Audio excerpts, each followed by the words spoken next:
हम लोग बाबू सवाल नंबर 9 को देखते हैं।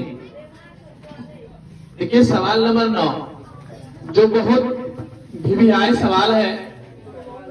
वैसे मैथ में है सब सवाल भिविहाय ही होता है। ऐसा ना हो कि कुछ सवाल को भिविहाय समझकर और कुछ सवाल को पढ़ लेना और कुछ सवाल को छोड़ देना, ऐसा कभी नहीं है। मैथ में सब सवाल क्या होता है? हाँ, अपने आप में भिविहाय ही होता है और सब सवाल को भिविहाय लेकर चलो। चलिए सवाल को पहले हम पढ़ते हैं। सवाल में कह रहा है यदि किसी एपी छूट गया है, यदि किसी एपी यहां पे करते हैं, एपी के तीसरे और 90 पद क्रमशः 4 और 8 है तो इसका कौन सा पद -8 है? चलिए -8। क्योंकि वैसा तो मैथ के सवाल को नहीं समझोगे परेशानी करता रहेगा। जिस दिन आप सवाल को समझ जाओगे ना उस दिन सवाल आपकी बन जाएगी। मैथ में सवाल को समझना है। फिर एपी है तो मन में वही बात ए डी एन और ए एन। यहां से यहां तक 3 चीज का मान है और एक चीज का मान आप लोगों का नहीं रहेगा। कहा किसी एपी के तीसरे और 90 पद क्रमशः 4 और 8 हो, इसको कैसे -8? थोड़ा घुमा दिया है सवाल को कोई बात नहीं, घुमाया है और मैं उसको सटाता हूं। अगर इस सवाल में ऐसा लिखा रहता तीसरा पद 8, तीसरा पद 4 और 9वां पद -8 है तो क्या आपसे नहीं बनता? बनता ना? तीसरा पद 4 और 8वां 9वां पद -8 है तो बन जाता। लेकिन सवाल में क्रमशः दे दिया, लेकिन घबराना नहीं। मतलब तीसरा पद ये 4 और 9वां 8 के लिए तो चलते हैं हल और इजी है। तीसरा A3 बराबर कितना होता है? A + 2D कितना दिया है? 4 ने दिया है। और समीकरण और 9वां कितना दिया है? 9वां A + 8D बराबर। अब मैं आपसे पूछता हूँ क्या आपसे नहीं बनेगा? अब नहीं बनेगा, आप बता बन जाएगा। वही है यानी गोल मोल कर दिया, गोल मोल। अरे करो ना, ठीक है ना? अब हम लोग कर लेंगे। ए और ए मिला है ना तो करेंगे समीकरण 1 और घटाने पर ना, घटाने पर जो जो सवाल आगे बढ़िएगा, जो जो पिछला वीडियो को देखेगा तब बनेगा तो सवाल आपकी दिक्कत नहीं होगी। तो चलते हैं A + 2D बराबर में 4, A + 8D बराबर -8। घटाने पर चेंज माइनस ये प्लस, ये कट गया ना। देखिए ये माइनस में 8 है, कितना होगा? 6D बराबर में 8 4 12। तो D बराबर जो होगा कितना थे? इसीलिए D का मान क्या आएगा? अब कहा जाएगा ये माइनस में, तो माइनस में हो गया तो दिक्कत। अब वही बात समीकरण 1 में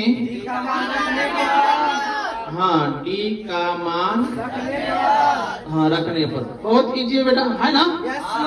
बस समझाने का तरीका अगर अच्छा हो तो सब बनेगा। तो समीकरण 1 इतना बेटा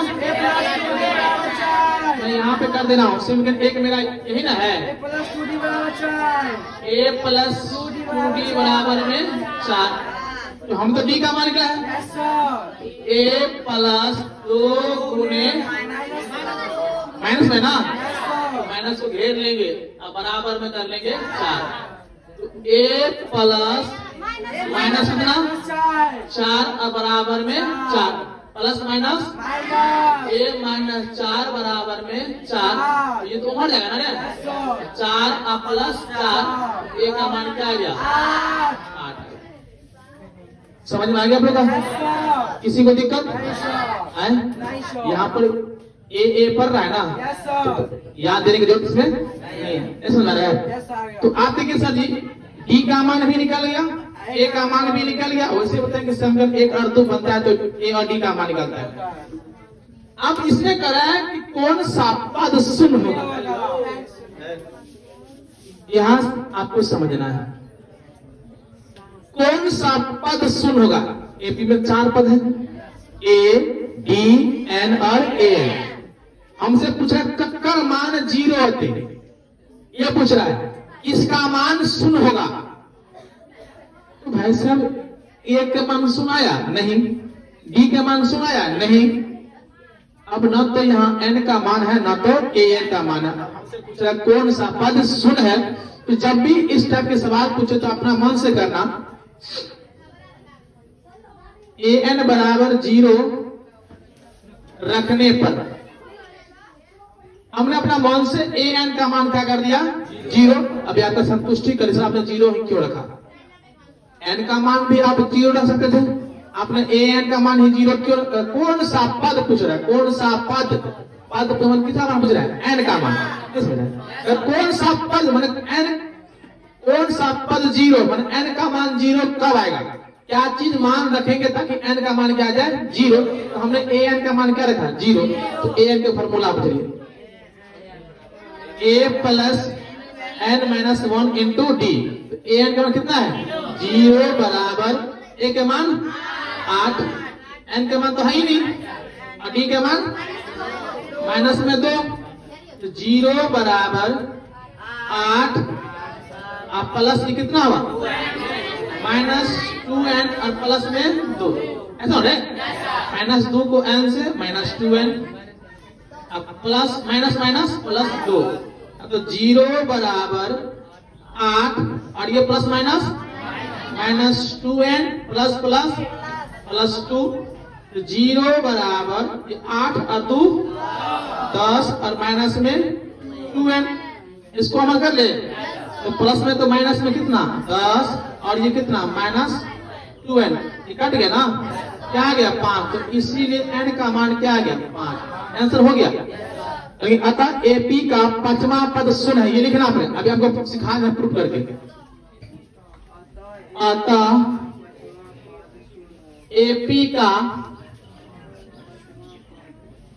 5वां पद शून्य होगा। आपका सर ऐसा क्यों?